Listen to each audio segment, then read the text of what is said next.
Yes, my topic is on a way to transform institutions smart. And we are starting with this kind of nice image.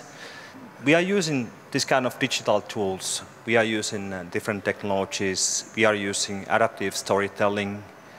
We are using different kind of joint exhibitions. We have on and offline activities. And with these means and social media, we are turning these institutions to be smart.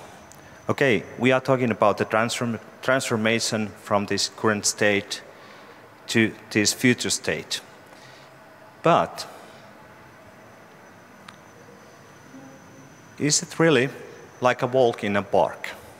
So we might have some unexpected challenges. Some of them are more or less expected. We all know that alcohol and guns are not maybe the best possible combination. So what could possibly go wrong? Sometimes there are things we can't foresee to happen. Something can happen. So we start with expectations. Free Wi-Fi is something we think it's good for our new audiences. It's possibly engaging younger generation to come there so they can possibly check out social media. We use it for applications. We provide connection inside the museums. Not all of the younger generation have very fast mobile connections in their mobile phones. We think that being active in social media, it's good for audiences. We use blogs, video logs, and different kind of digital archives. That's just the expectation. But let's have a little reality check. So sometimes the free Wi-Fi can be no Wi-Fi at all. Sometimes the engaging apps are leading to a situation that we don't have a lot of application downloads. I think you have heard this already today. Being active in social media, sometimes it's just no posts, no followers. And there is no content in blogs and video logs. And how many of you have been participating to some sort of like digitalization process leading to digital archive?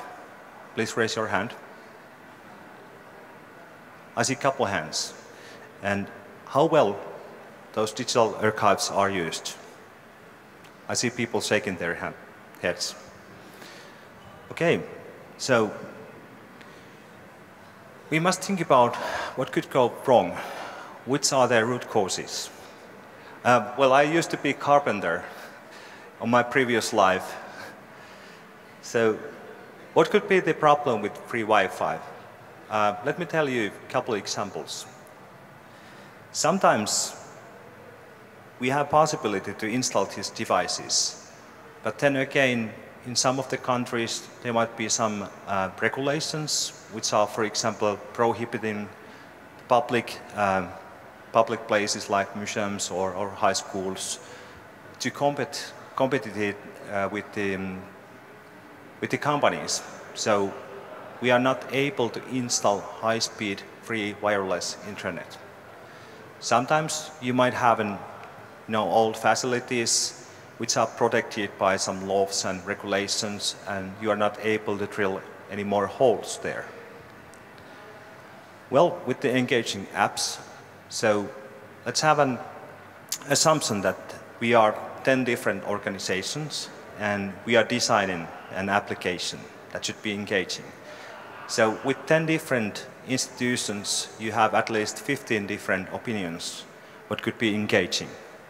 And do we really know our audience, the new audience who we are targeting? And do we really know what's actually engaging for them? The same applies to social media. So we are quite often thinking, what would be the best social media channel to choose? So how many of you are using Twitter? Please raise your hand. About half of the people. How many of you are using Snapchat? Raise your hand. 5 people. How many of you are using the Facebook? 95%. Thank you.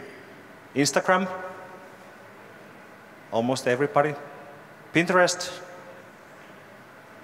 Okay, couple hands. So we think to be active in social media, and as an institution we make big decisions. Facebook is our channel, and that's what we are using to reach new audiences. But is that really correct? Sometimes we can be smart with analog things, thanks to Sabine and his presentation. There was this museum rally. It's digital, it's analogic. So we have to be able to handle all of these channels, not just make a decision that we use this one.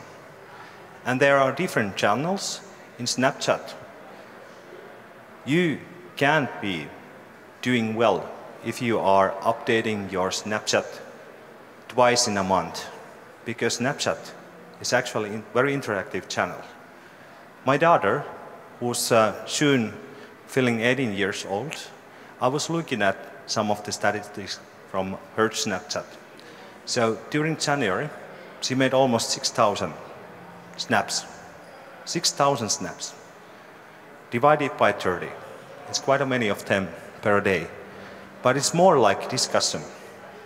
I would use the phone, but she's the younger generation. Okay, so let's go further. We have seen a lot of different trends, and there are a couple of good new technologies we could follow and where to put our money. Still, while we are having some challenges, sometimes facing challenges with Wi-Fi, the application, social media, blogs and blogs, I'm recommending you to use all of these channels. Fail fast, fail often, but learn from your failings. Thank you, Jasmin. But there are some interesting new things, like augmented virtual reality, and as my buddy Martin also mentioned, he's more into this. So if you really would like to know about possibilities in AVR, so talk with him. And I'm proudly present that my nerds are sitting there because he's responsible for technical things in smARTplaces project, which used his company to provide some AVR stuff for us. Also, artificial intelligence is very important. I think you should look on it. Today, it is actually able to serve with some customer-related things.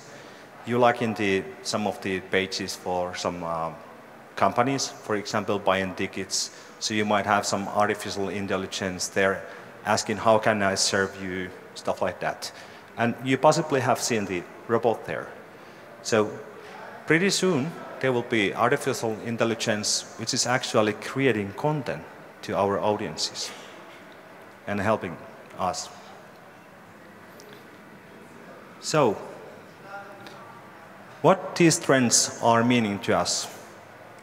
And my statement is that different trends, different technologies altogether are helping you to get the new audiences.